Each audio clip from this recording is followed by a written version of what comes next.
Okay, we're live again, and we should be live on Facebook. We are live on YouTube as well. So I did this once already. Had a problem on the live YouTube feed, and I think it was totally my fault. And then the demo I did that happened to be live on Facebook was awful, just terrible. I couldn't remember something. There was one detail, and I was confused about it, and so I'm redoing it. So sometimes you need to tweak something. I don't recommend most people do. Well, let me show you the thing I recommend most people do to begin with.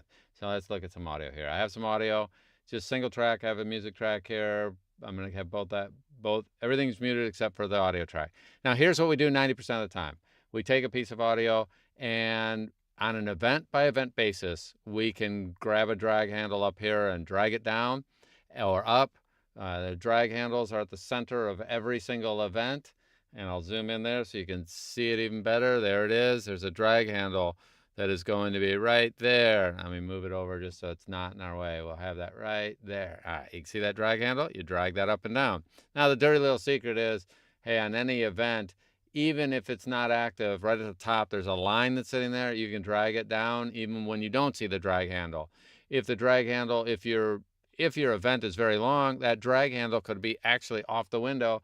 And so you can, right at the very top, you get the good finger, and you can drag that up and down as well and see it. It's the same. It's identical as when you're grabbing the drag handle. And then I'm going to zoom back out here. You also can do this other thing where you have right now it's doing a whole big event. Well, what if I just want to take this little fragment that's right here and I want to manipulate it by itself? You can drag over it, and I'll zoom in on that so you can see it even clearer. So I dragged over it. Let me drag where you can see. Drag over it, and then double click, and it creates its own event. And then you can manipulate that. So by simply dragging over what you want, double clicking, you will get its own event. You will put that piece of audio in its own event and drag it louder, quieter, just drag it up and down. You can drag the envelope, what do they call that? That line. That line can be dragged up and down. You can grab the drag handle. And sometimes you can further sculpt it by taking the fades and fade in and fade out. I've done that on a click, by the way. Here's a little, it's kind of a click. Sometimes you can just double click. It's going to put a single, what is that called? I can't even think of what that's called. I just put in a split. That's what that's called. I can do it. I don't know its name. I just put in a split and I took that down and I could do it. Now that you can see, that is totally gone as far as volume wise. I'm going to undo that, undo, and there it is back again. So if I zoomed in on that, there's a little click there. That was actually a finger snap. That was me snapping my finger when I did that. And I could, but if that were a click, and I can also drag this over closer if I chose to, just manipulate that there. And then I can go up and grab the fade handle, and I can just fade that puppy right out of there. All right, so that's manipulating the volume of a little segment there with a fade, manipulating it by dragging down here. And that's the way most people are going to do that. Now, let me back out all these. First, I'll back out to where you can see everything. Undo. I'm getting all the way back to the beginning. Okay, so there we have that there. So now that's how most people are going to do it. That's how I recommend most people do it. And most of the time, you don't need to manipulate all this stuff. You shouldn't have to. By the way, if I have RX, it's going to take out that pop or click. If it's a regular mouth noise, that was a finger snap. So it shouldn't take out all the finger snap. That should stay. Okay, how do you undo? Undo is always Control Z or Command Z. If I don't remember that, then I'll go to the edit menu. I will zoom in on the edit menu and edit, undo. And then over on the right, if I'm on my PC, it's going to say Control Z or Command Z if I'm on my Mac. Okay, I have both those on my desktop, go back and forth. But so under the edit menu, you can always, if you don't remember that, but that's one of those universal commands that you should learn because you can use it in Studio One, you can use it in RX, you can use it in Mail, you can use it in a paint program. It's just used in all, you can use it in Canva. It is a universal undo, and that's Control Z, Command Z, use it everywhere. Super helpful. Then the other thing that we can do is Studio One supports this thing called clip gain. No, clip envelope, no, or gain envelope. You think I know its name. It's called gain envelope, okay?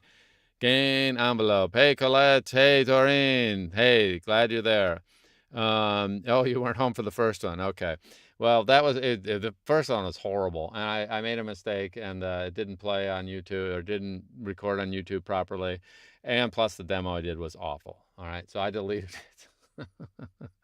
And what really, hey, the big takeaway from that should be, if you make a mistake, if you have something that doesn't work, cry. Yeah, that's what I did for about 3 seconds. And then I said, that was so bad, I'm just going to do it again. And I deleted it and did it again, and here we are. All right. And it'll happen to you.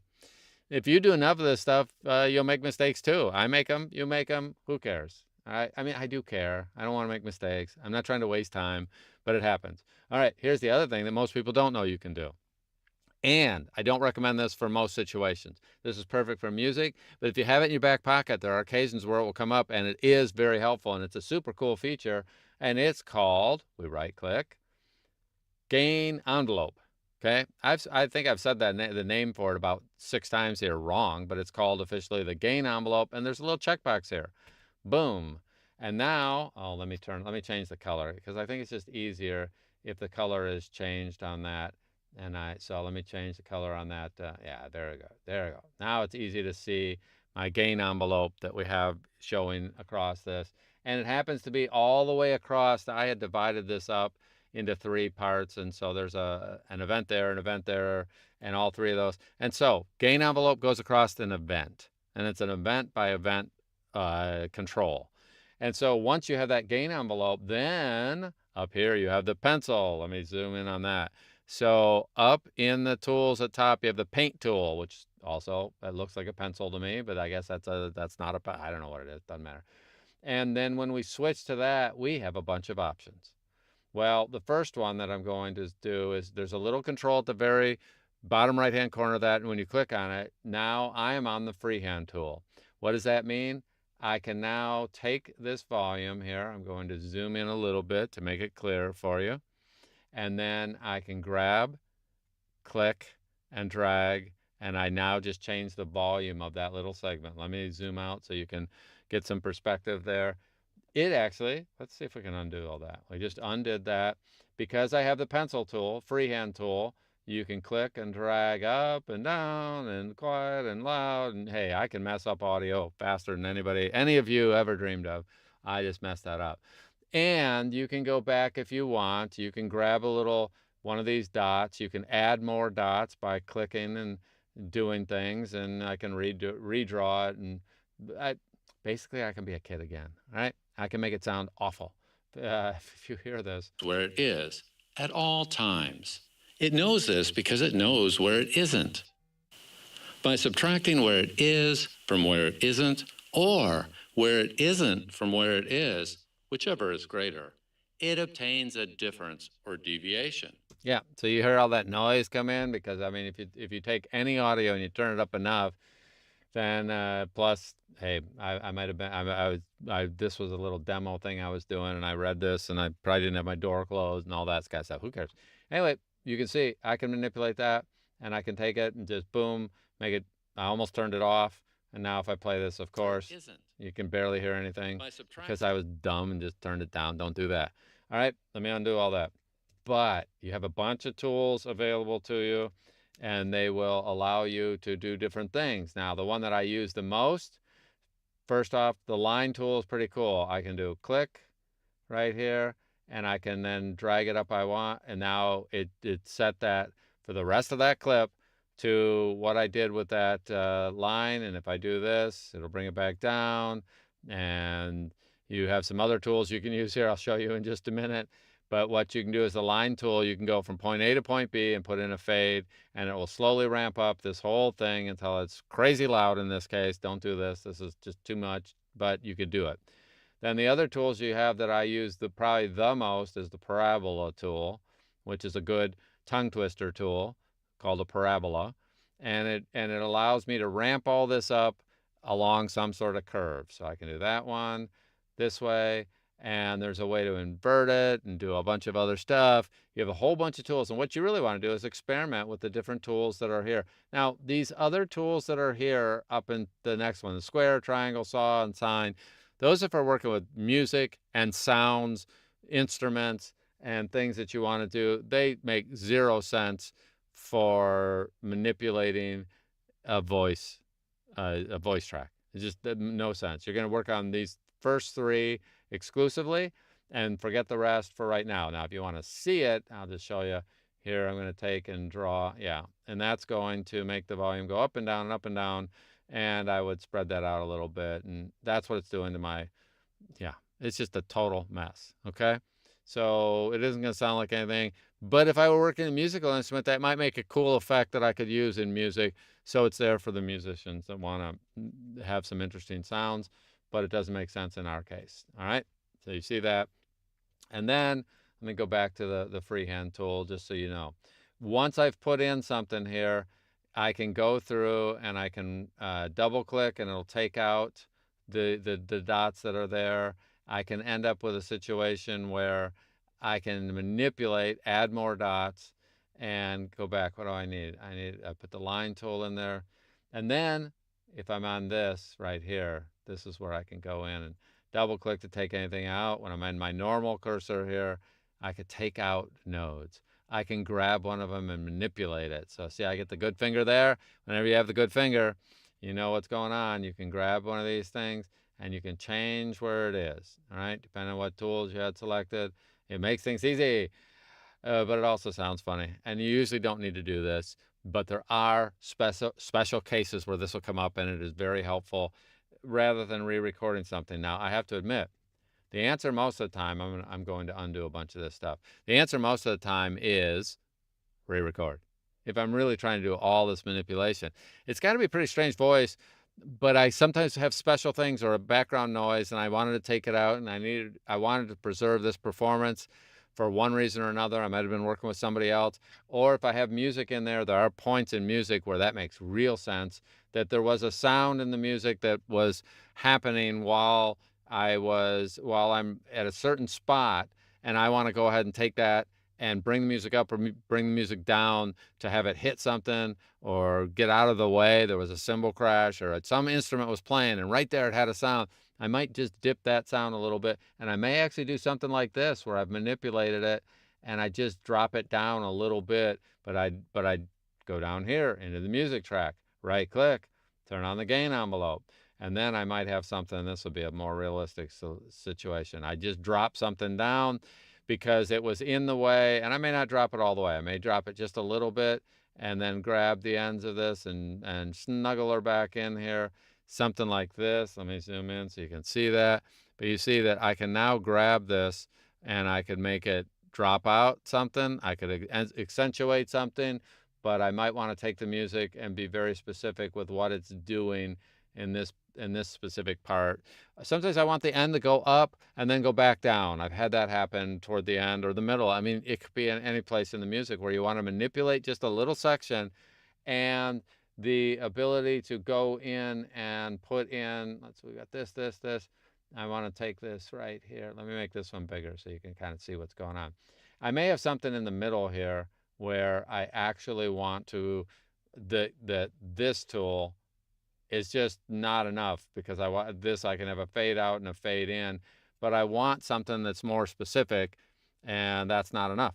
That would be the thing I would do most of the time, but that's not enough. Or this dips down too much. Now it's going all the way to 0, and I don't want that. Okay, so that's the wrong situation here.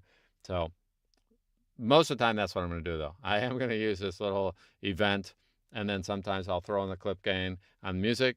This will be the most likely case, but there are a few occasions where it will come up and be an appropriate situation for a voice. Now, let me look at questions here. Let's see. Let's see. So Dan's asking a question about VIA. We may take that one offline or do another one. I did answer that in the what was it? The VO Tech Simplified group. And let me check for the other things, and then we'll cycle back on that. Okay, I'll answer that. Okay. When we're adding a VO, yes, Colette. So sometimes, music can have something that gets in the way of our voice. The music could be fantastic except for one little thing. So very often I will notch out something. Very often I might bring something up. Very often I might go ahead and take something here and switch over to the freehand tool and I may bring something up and then bring it down if I need to. You also can go in here and manipulate these things individually if you need to and do something special with them. And once I go back here, then I can grab anything. Note, there's this, and then here's a pretty cool thing that happens. Sometimes you'll have something where you've already got the curve right, but then the whole thing is too loud or the whole thing's too quiet. They have this other tool, and you can see it here. Let me zoom in on that. And when you see, this is called the trim tool. And what it'll do is go between the two dots. Now, by the way, if the event is not selected, you cannot see all the little nodes. That confused me at first, because this one's selected, you see every one of the little dots and every one of the points where the curve is changing. This event that's in blue here is not the active event. And because it's not the active event, I cannot see all the little dots unless I'm really close. I can do some things to it, but once I activate it, hey, look at that. Now I can see all the little nodes in there. If I zoom out on this a little bit, make this bigger, we do this. Now you can see.